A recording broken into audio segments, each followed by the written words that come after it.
Hi everyone, it's Gerry Dulac along with Ray Fittipaldo at Paycor Stadium in Cincinnati, where the Steelers outdid the Cincinnati Bengals 44-38 in an offensive explosion. Our Steeler Report brought to you by Savina's Kane and Gallucci Mesothelioma and Asbestos Lawyers with 85 years of experience. Call them for a free consultation. And Ray, the offense breaking out in a big-time way. 520 yards offense, an unbelievable passing performance by Russell Wilson, 414 yards, his most passing yards in 6 years.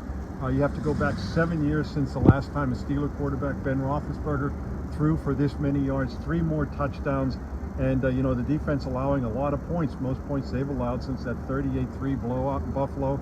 But, man, they knew they were going to need the offense in this game, and boy, did they respond. Yeah, Gerry, they had some extra time after that loss to the Browns to sort of take a look at what they were doing on offense.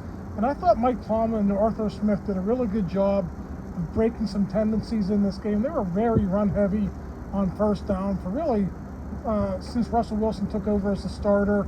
That wasn't the case today. They put the ball in his hands early. He won the game for them early. They were able to hang on, but this was a game the Steelers won with their passing offense. Yeah, Ray, he bounced back from that pick six on the first possession when George Pickens fell down. It was a timing pass, and once he threw it, he knew that was going the opposite way. Yeah. But to your point, they threw passes on the first 5 plays, 6 of the first 7, 9 of the first 11, until they finally threw that touchdown to George Pickens to tie the game, and they just kept it up from there. They kept responding to the Bengals scores, and they kept swinging till the end. Russ was 28 of 39, I believe, with the final numbers. Yeah, we're 29 of 38, but like I said, 414 yards. That's 10 touchdowns now, Ray, he has thrown in his 6 games. That's what's been missing from this offense the past 2 years, and that's among the things Russell Wilson brings. Yeah, how much of that was Russ orchestrating at the line of scrimmage, changing plays, getting his team into better plays? I thought a big part of that this game plan today, Gerry, was the running backs in the passing game. Jaylen Warren had 55 yards receiving. Najee Harris had 54. A lot of slip screens right in the middle of the defense.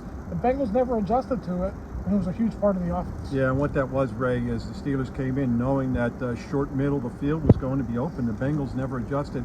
Russell Wilson completed 10 passes just by easy pitch and catches right over the line of scrimmage for 116 yards in the first half. They kind of took it away in the second half, but big plays down the field to George Pickens, big deep slant pass to Van Jefferson, a touchdown to Calvin Austin. And even to your point about changing plays, or certainly checking plays, on that play on the long pass to Van Jefferson, you saw him at the line of scrimmage and telling everybody what to do, and it converts that big deep pass. And those are among the things that he's able to do for this offense that you just don't see.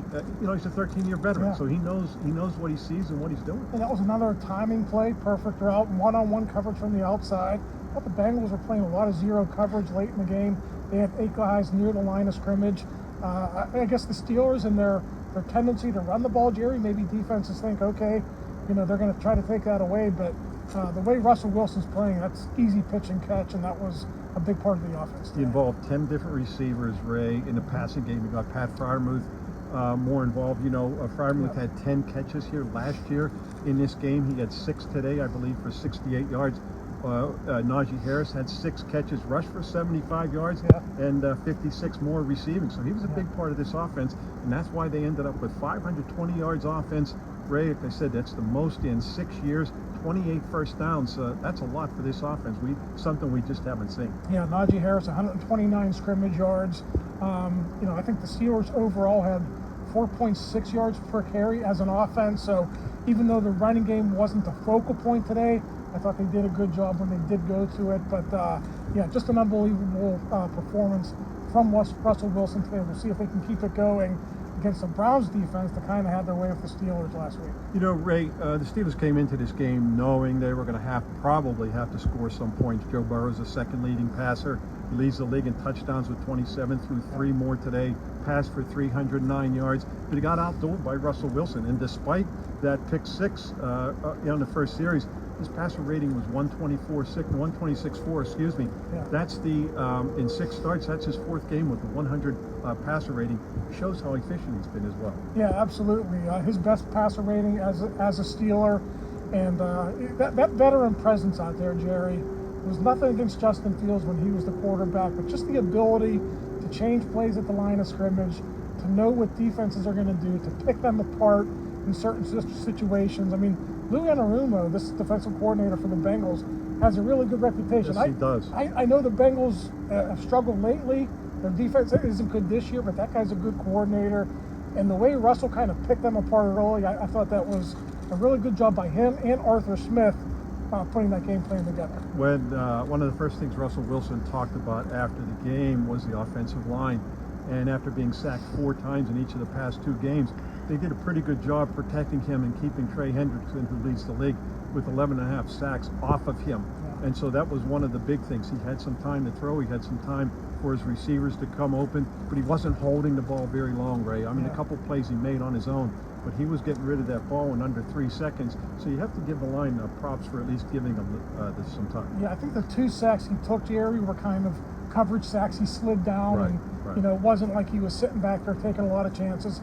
Hendrickson, you mentioned it, 11.5 sacks, 1 tackle, 1 quarterback hurry today. It was almost like he didn't play. Right, even though they gave up 38 points, like I said, the most since they gave up 38 in Buffalo a couple years ago. Big plays again. They had 3 takeaways. That's a 3rd game in a row now. They've had 3 takeaways. Strip sack by Nick Herbig was big. Strip sack by T.J. Watt was big. It led to points. And then the interception by Donte Jackson. That didn't result in anything, but that was another big play, too, by Cam Hayward, who had a beast of a game today. Now, an NFL high, 25 turnovers, averaging more than 2 per game. All Herbig does when he's called upon. This is the 3rd consecutive game. Right, Alex Highsmith has missed 3 forced fumbles, 9 tackles, and 2 sacks in those games. They're going to be a much better team when Alex Highsmith gets back. But, Gerry, they don't lose a lot when Nick Herbig plays. No, they don't. And Alex Highsmith is due back. The Steelers, of course, play the Cleveland Browns on Sunday back home. And Russell Wilson was saying, you know, these games from now in are playoff games, and these types of games are getting the Steelers ready for the postseason. And, Ray, it's you know, it atones for that disappointing loss in Cleveland. It was a good bounce-back performance, something they really needed if they want to stay not only on top of the division, but remain on top of the division at the end of the season. And, Gerry, it's a really tough stretch. You start off December with a win, but starting next week, you got a Browns team you just lost to. You got to go to Philadelphia, and then you got to go to Baltimore, which might be for the AFC North Championship.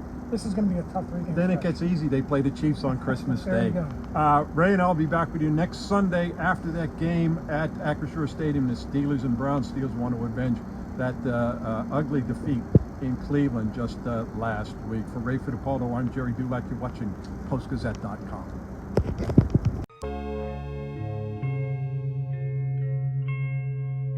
Thank you for checking out this content from Post-Gazette Sports. If you watch this video on YouTube, please like the video and subscribe to our channel.